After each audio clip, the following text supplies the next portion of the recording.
جو آج کل بشرا بی بی صاحبہ کے ساتھ ہو رہا ہے، جس طرح سے ان کی بے پردگی کی جا رہی ہے، جس طرح سے رات کو کیمروں کے سامنے ان کی تلاشی لی جا رہی ہے، ان کا حجاب اتاروایا جا رہا ہے، اور اس کے بعد یہ کیا شو کرتا ہے؟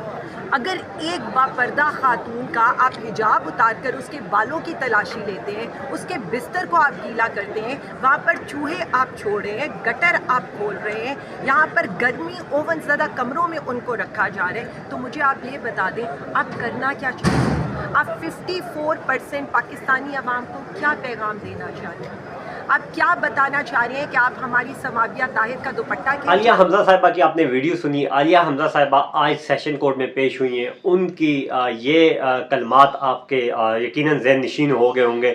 عالیہ حمزہ صاحبہ کی یہ باتیں آپ تک پہنچ چکی ہوں گی، آپ نے سن لی ہوں گی، آپ نے دیکھ بھی لیا ہوگا کہ وہ یہ کہہ رہی ہیں. نہ صرف عالیہ حمزہ یہ کہہ رہی ہیں بلکہ نعیم حیدر پنجوتا اس بات کا ذکر کر چکے ہیں، دیگر پی ٹی آئی کے سینئر رہنما اس بات کا ذکر کر چکے ہیں. تو ناظرین، یہ صورتحال ہے اڈیالہ جیل میں، یہ ہو رہا ہے اس وقت اڈیالہ جیل کے اندر. اڈیالہ جیل کے اندر کیا سچویشن ہے، بشرا بی بی کے ساتھ کیا ہو رہا ہے، عمران خان کے ساتھ کیا ہو رہا ہے، یہ آپ نے سنا. یہ میرے الفاظ نہیں ہیں بلکہ یہ عالیہ حمزہ کے الفاظ ہیں، یہ پی ٹی آئی کے سینئر وکیل نعیم حیدر پنجوتا کے الفاظ ہیں، یہ دیگر پی ٹی آئی کے رہنماؤں کے الفاظ ہیں. اور یہ ہو رہا ہے اڈیالہ جیل کے اندر. بشرا بی بی کے ساتھ غیر انسانی، غیر جو ہے اخلاقی حرکات کی جا رہی ہیں. اس طرح کی حرکات کی یقیناً یہ ضروری نہیں ہے کہ بشرا بی بی ہو، کوئی بھی عورت ہو، کوئی بھی مرد ہو، اس کے ساتھ بھی اس طرح کی حرکات کرنا یقیناً یہ توہین ہے اس کی، یہ انسانیت کی توہین ہے، یہ گناہ ہے، جرم ہے.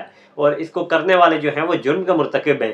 تو ایسے لوگوں کو جو ہے افسوس کا مقام ہے ان لوگوں کے لیے، شرم کرنی چاہیے ان لوگوں کو کہ آپ لوگ ایسے کر رہے ہیں ماؤں بہنوں کے ساتھ. یہ قوم کی مائیں بہنیں ہیں. یہ ضروری نہیں ہے کہ آپ عمران خان کی اس کے ساتھ، عمران خان کی وائف کے ساتھ آپ ایسا کر رہے ہیں. یہ اس کی وائف نہیں ہے بلکہ یہ پاکستان کی بیٹی ہے. بشرا بی بی جو ہے ایک انسان ہے. تو آپ لوگ ایک عورت کے ساتھ، ایک باپردہ عورت کے ساتھ ایسا کام کر رہے ہیں جو 24 گھنٹے پردے کا خیال رکھتی ہے، جو ایک خاتون اول جب ہوتی تھی تو وہ جب اسلامی دنیا میں جاتی تھی، جو کسی اور ممالک میں جاتی تھی تو وہاں پہ بھی پردے کا خیال رکھتی تھی، کیمرے کے سامنے کبھی نہیں آتی تھی. تو آپ لوگ جو ہے یہ حرکات کر رہے ہیں، انتہائی افسوسناک ہے. میں کہتا ہوں جتنی ان کی مذمت کی جائے کم ہے. یہ جو باتیں چل رہی تھی سوشل میڈیا پہ، لوگ کہہ رہے تھے یہ پروپیگنڈا ہے، ہو سکتا ہے ایسا نہ ہو، لیکن ایسا ہے. ان کے کمرے میں چوہے چھوڑے جا رہے ہیں، ان کے بستر کو گیلا کیا جا رہا ہے، ان کے بال کھول کے ان کی تلاشی لی جاتی ہے کیمرے کی مدد سے. تو یہ تازہ ترین صورتحال ہے جو اڈیالہ جیل سے آپ تک پہنچانی تھی، آپ تک پہنچائی. عادل عباسی کو دیجیے اجازت.